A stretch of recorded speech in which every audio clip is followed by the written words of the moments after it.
नमस्कार, early prime time के super hit show 4 का फायर में बहुत स्वागत है आपका। मैं हूं आपके साथ बरखा शर्मा। सरकार और विपक्ष में घमासान लगातार जारी है। सांसदों के निलंबन के खिलाफ संसद से विजय चौक तक विपक्ष ने मार्च किया।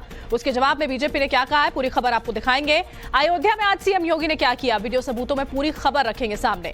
साथ ही पहाड़ों पर भीषण बर्फबारी की तस्वीरें होंगी। एक्सक्लूसिवली आपको श्रीनगर में चनाई कला का जो वीडियो है वो दिखाएंगे। लेकिन बर्फबारी से जन्नत की वादियां खिल उठी हैं और ये मनमोहक नजारा जम्मू कश्मीर के गुलमर्ग से जो सामने आ रहा है उसकी तस्वीरें आपको दिखाएंगे।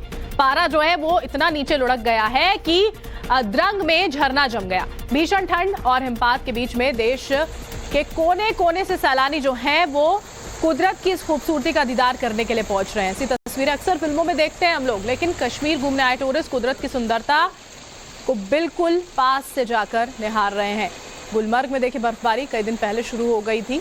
अभी वहां पर जिस तरह से बर्फबारी हो रही है, सफेद बर्फ की चादर बिछी हुई है, तो वहां पर सैलानियों का और ज्यादा पहुंचना लगातार जारी है।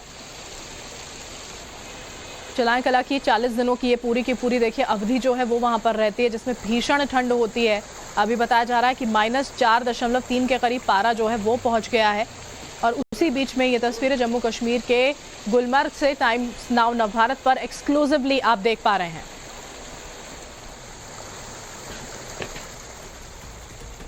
कश्मीर घाटी में सर्दियों के सबसे भीषण 40 दिन यानी कि चनाई कला की शुरुआत आज से हो चुकी है। ये 40 दिन लोगों के लिए काफी मुश्किल भरे होते हैं। 21 दिसंबर से सर्दी के सबसे भीषण 40 दिनों की शुरुआत होती है और ये 31 जनवरी तक जारी रहता है। इसके लिए स्थानीय लोग बहुत पहले से तैयारियां शुरू करते हैं। तस्वीरें डल झील की देख रहे हैं आप। जम्मू कश्मीर में चनाई कला का दौर कैसा रह सकता है, ग्राउंड जीरो से बता रहे हमारे संवाददाता सोहेल। कश्मीर घाटी के अंदर आज से चिलई कलान की शुरुआत हुई। चिलई कलान 40 दिनों का वो समय होता है जब कश्मीर में रहने वाले लोगों को भीषण सर्दी का सामना करना पड़ता है। इन दिनों के दौरान न्यूनतम तापमान में लगातार गिरावट देखने को मिल रही है। यहाँ तक कि डल झील के कई हिस्से जम जाते हैं। इस वक्त भी हम डल झील के किनारे पे हैं और यहाँ पे आप देख सकते हैं कि आज से ही जो झील डल है इसके कई हिस्से जो है जमना शुरू हो गए हैं। बीती रात श्रीनगर का न्यूनतम तापमान जो है वो -4.3 डिग्री सेल्सियस रिकॉर्ड किया गया है। इसी तरह से पहलगाम और गुलमर्ग में भी -5 और -4 के करीब जो है न्यूनतम तापमान बीती रात का रिकॉर्ड किया गया है। ये आप देख सकते हैं यहाँ पर कि किस तरह से जो झील डल का ये हिस्सा है ये यहाँ पर जम गया है। ये देखिए ये एक मोटी ताह जो है यहाँ पे बन चुकी हैं और आने वाले दिनों में इसी तरह से जो झील डल के हिस्से हैं वो जमना शुरू हो जाएंगे, क्योंकि जो न्यूनतम तापमान है उसमें लगातार गिरावट देखने को मिलती है। तो इसी तरह से जो मौसम विभाग है उनका ये कहना है कि इस मौसम में शदीद बर्फबारी हो सकती है। फिलहाल 24 दिसंबर तक जो है मौसम खुश्क रहेगा। उसके बाद कश्मीर घाटी के अलग अलग हिस्सों में जो है बर्फबारी और बारिशें हो सकती हैं। और बारिशें और बर्फबारी का मतलब ये है कि सड़कें भी जमना शुरू हो जाती हैं। ईंट, पत्थर और सीमेंट से बनी हुई बिल्डिंग तो हर जगह होती है, लेकिन क्या आपने कभी बर्फ की बनी गगनचुंबी बिल्डिंग देखी है? अगर नहीं देखी है तो हम आपको बर्फ से बनी इमारत और मूर्तियां दिखाएंगे। आपको लेकर चलते हैं चीन के हार्बिन शहर।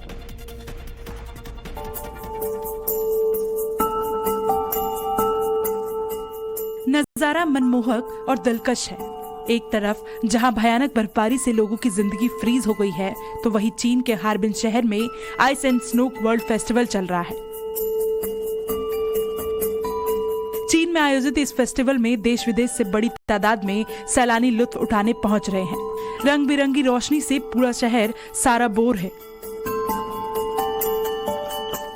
आसमान को चूमती इमारतें नजर आ रही है और इमारतों के बीच बर्फ की खूबसूरत कलाकृतियां। वाकई इस नजारे को जिसने भी देखा दिल गदगद हो गया। चीन के हार्बिन शहर में बर्फ की 1000 कलाकृति बनाई गई है। पारा -20 डिग्री से नीचे है। खून को जमा देने वाली सर्द हवाएं चल रही है। इसके बावजूद मूर्तिकारों के जोश हाई है। करीब 10,000 कलाकारों ने दिन रात एक करके बेहद खूबसूरत महलों, मूर्तियों और अन्य कलाकृतियों का तैयार किया है। इस फेस्टिवल की शुरुआत 1963 में हार्बिन के पारंपरिक आइस लैंटर्न शो सर्दियों में होने वाली गार्डन पार्टी से हुई थी। बर्फ के ये महल और कलाकृतियां महीनों तक टिके रहते हैं। कलाकार नदी की बर्फ से इन महलों को तैयार करते हैं। आंकड़ों के मुताबिक इस फेस्टिवल को देखने के लिए हर साल 2 करोड़ से ज्यादा टूरिस्ट पहुंचते हैं।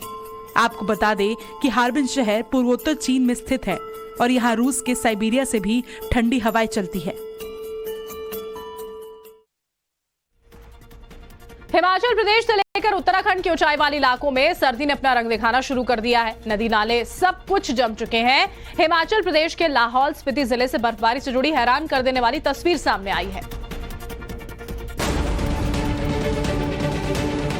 तस्वीरों को देखकर आप शायद हैरत में पड़ गए होंगे कि आखिर है क्या, कैसे एक गाड़ी यहां फंस गई। तस्वीरें हिमाचल प्रदेश के लाहौल स्पीति जिले की हैं। यहां के काजा मनाली रोड पर कड़ाके की ठंड की वजह से 5 टूरिस्ट फंस गए। इन्हें प्रशासन ने रेस्क्यू किया। दरअसल सर्दी की वजह से यहां के नदी नाले जमकर बर्फ हो चुके हैं। कई जगह सड़कों पर पानी बहते बहते जम गया है।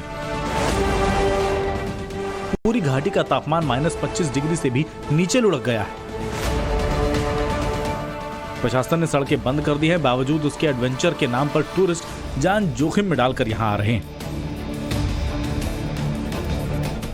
और अब वीडियो सबूतों के साथ बिहार सरकार के दावों की पोल खोलेंगे। आंकड़ों के साथ बताएंगे कि बिहार में क्राइम का ग्राफ जो है वो कितना ज्यादा हाई है। देखिए हमारी ये खास रिपोर्ट। बिहार में अपराधी बेलगाम, पटना में क्राइम का ग्राफ हाई। कहीं लूटपाट तो कहीं दनादन फायर। बिहार के मुखिया नीतीश कुमार कहते हैं कि सूबे में सब ठीक है, यहां कानून का राज है। लेकिन राजधानी पटना समेत बिहार के तमाम इलाकों से जो तस्वीरें आ रही हैं, वो बता रही हैं कि नीतीश कुमार की बातों में कोई दम नहीं है। बिहार में अपराधी बेलगाम हैं और क्राइम आउट ऑफ कंट्रोल है। ये बात हम नहीं कह रहे हैं, बल्कि खुद नीतीश बाबू के विधायक बोल रहे हैं। ये तो मैं भी देख रहा हूँ कि भाई थोड़ा खून ये सब ज़्यादा हुआ है इधर, मैं देखा हूँ, लेकिन उस पर लगाम भी लगाया जाएगा और अपराधी जल्द से जल्द पकड़े जाएंगे। आप देखे होंगे जो कोर्ट में भी अभी जो हत्या हुई थी तो अपराधी पकड़े गए। तो ऐसा नहीं है कि कोई बचेगा। अपराध करके अगर बच जाता तो एक बात होता है, अपराध करके अपराधी इमीडिएट पकड़े जा रहे हैं और कानूनी कार्रवाई भी हो रही है उस पर। पहली वारदात पटना के पाटलिपुत्र इलाके की है, जहां देर रात बदमाशों ने एक महिला पुलिस कांस्टेबल को सरेआम गोली मार दी। महिला कांस्टेबल को पीएमसीएच में भर्ती कराया गया है। इस वारदात के बाद पटना पुलिस में हड़कंप मच गया। छानबीन के लिए मौके पर सीनियर पुलिस अधिकारी पहुंचे। पटना में अपराधी खुल्लम खुल्ला पुलिस को चुनौती दे रहे हैं। पटना में 1 घंटे के अंदर बेखौफ बदमाशों ने गोलीबारी की 2 वारदात को अंजाम दिया। फायरिंग की दूसरी घटना पीर बहौर थाना क्षेत्र के मखनिया कुआं की है, जहां एक युवक खाना खाने के बाद घर के बाहर टहल रहा था। इसी दौरान बदमाशों ने एक युवक को गोली मार दी। जख्मी हालत में उसे पीएमसीएच पहुंचाया गया, जहां उसकी मौत हो गई। युवक हाल ही में जेल से छूट कर आया था। बिहार में बढ़ते अपराध को लेकर बीजेपी हमलावर है। बिहार में कैसा राज और राजा है, जहां टकेसर मौत और टकेसर लूट की तर्ज पर घटनाएं घट रही है। सीएम नीतीश कुमार की जीरो टॉलरेंस नीति हवा में उड़ गई है। जनता भयाक्रांत और सहमी हुई है। कानून व्यवस्था की धज्जियां उड़ रही हैं और मेरे राजा कुर्सी बचाए रखने की जुगत में तो है ही, बड़े बड़े हसीन सपने भी देख रहे हैं। बिहार में अब पुलिस भी सुरक्षित नहीं है। आए दिन अपराधियों द्वारा पुलिस को निशाना बनाया जा रहा है। क्यों? इसलिए क्योंकि अपराधियों को लगता है कि सरकार में बैठे उनके आका उनके रक्षक है। कल सरकार राजधानी में बेखौफ अपराधियों का तांडव थमने का नाम नहीं ले रहा है। बिहार में अपराधी मस्त हैं और नीतीश कुमार की पुलिस पस्त है। कब और कहां किसका शूट आउट हो जाए ये किसी को पता नहीं। पटना के कदम कुआं क्षेत्र में अपराधियों ने पटना यूनिवर्सिटी के प्रोफेसर के घर जमकर लूटपाट की है। बताया जा रहा है कि हथियार से लैस होकर 7 बदमाश घर में घुसे और लाखों की संपत्ति लूट ली। मेरा जेवरात और मेरी बड़ी गोतनी का कैश और जेवरात पूरा चला गया है। कितना जेवर होगा? जेवर होगा इनका 5 से 6 लाख का और मेरा जेवर होगा 3 से 4 लाख का, वो चला गया है। और मेरा कैश था 8,000, इनका 25,000 कैश था, वो चला गया। बिहार सरकार और उनकी पुलिस अपराधियों पर नकेल कसने का दावा करते नहीं थकती है, लेकिन अपराधी, बदमाश और बालू माफिया खुलेआम चुनौती देते नजर आ रहे हैं।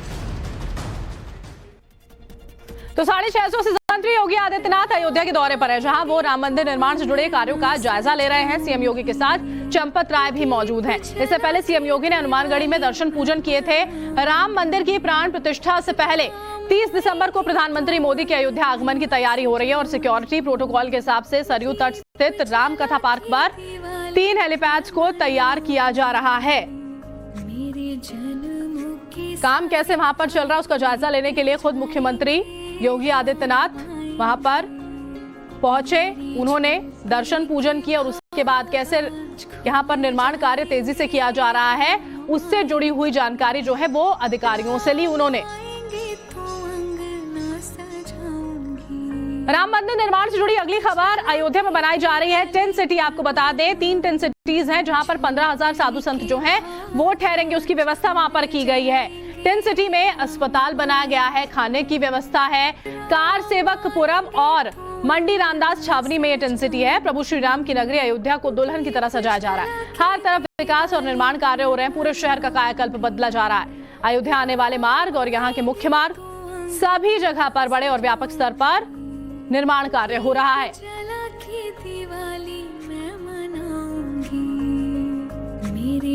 तो टेंट सिटी जो देखिए यहाँ पर बनाई गई है, पूरे इंतजाम है। वहां पर जो साधु संत वहां पर पहुंचेंगे उनके रहने की ठहरने की व्यवस्था है, खाने की व्यवस्था अलग से की गई है। अस्पताल का भी प्रबंध जो है वो इस सिटी के अंदर मौजूद होगा और उन्हीं के लिए इसका पूरा का पूरा निर्माण किया गया है। वो सारे रास्ते जो अयोध्या तक पहुंच रहे हैं उनका किस तरह से यहाँ पर कायाकल्प किया जा रहा है उसकी भी तस्वीरें निकल कर आ रही हैं। और अयोध्या में होने वाले राम मंदिर प्राण प्रतिष्ठा से जुड़ी हुई एक और अहम खबर भी आपको बता देते हैं। राम मंदिर को लेकर काशी में भी जबरदस्त उत्साह है। काशी के घाटों पर राम भजन गाए जा रहे हैं। गंगा के तटों पर अलग अलग भजन मंडली मौजूद है और बाल कलाकार भी राम धुन गा रहे हैं।